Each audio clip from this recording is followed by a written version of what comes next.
the more I researched family and started looking at their contributions to the growth of our community, I started seeing the contributions of many other African Americans here in York. And I thought that their contributions were so significant that they needed to be chronicled and detailed and documented here for future generations.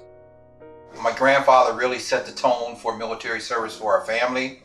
He served in the United States Army from 1917 to 1919. He served in World War I in the arena over in France before being honorably discharged and coming back to Bamberg, South Carolina before moving here to York to raise a family. My Uncle Calvin was one of the early members of the Montford Point Marines, who were a group of African American Marines who were allowed to serve in the military after the Marines were desegregated. And he went in 1942 and served honorably and got an honorable discharge. The next uncle was my Uncle Tut. He served in 2 branches of the military. He served in the Army for a year, and it just so happens that he went into the military when he wasn't old enough. He was only 17, and they found out that he was 17, and they discharged him, honorable discharge. But a few months later, when he was 18, he re-enlisted into the Navy, and he served for 4 years honorably in the Navy. He served there, and he came out of the Navy and became a honorable police detective, homicide detective in Harlem, New York for 20 years before he retired, and eventually became the chief of police of Peekskill, New York, which was a really honorable thing for him. He continued that military service, the need to serve. My other uncle, Jerome, the third uncle, he served in the United States Army, and dynamic thing about him, he was in a group of men who served in Arizona during the time they were developing the atom bomb. And these guys would have to go out one time a month to stand a mile or so away from where they were detonating these atom bombs, where they were trying to gauge the effects of these on military men. And he eventually died with some type of carcinogenic disease, and he feels that might have came from those type of things.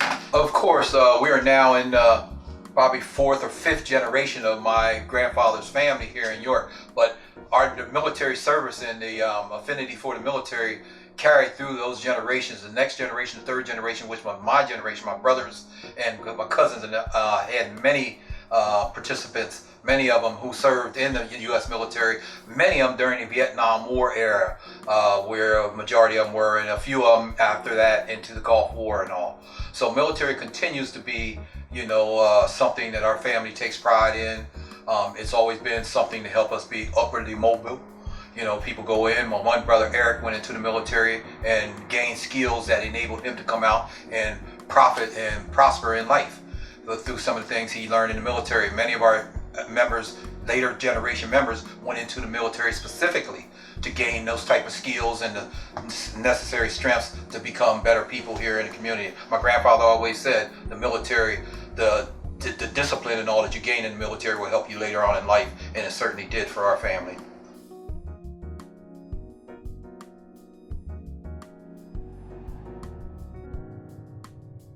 Another notable participant in the United States military services during World War II were 2 families, the Carter family and the Williams family from York. Both of those families had 6 sons that served in the military at the same time. The Carter family son, Lieutenant Lloyd Carter, also served as a member of the Tuskegee Airmen.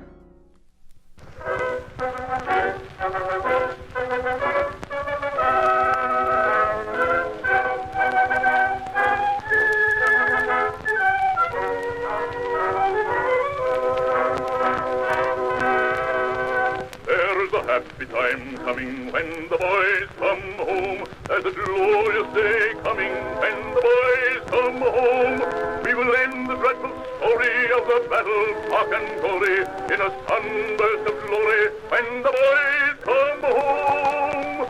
The day will seem brighter when the boys come home, and our hearts will be lighter when the boys come home. Wives and sweethearts will press them in their arms and caress them and pray God to bless them when the boys come home.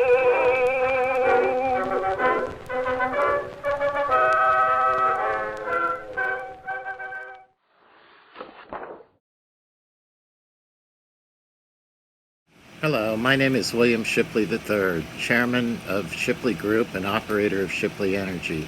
Shipley Energy is pleased to support the Keystone Oral History series.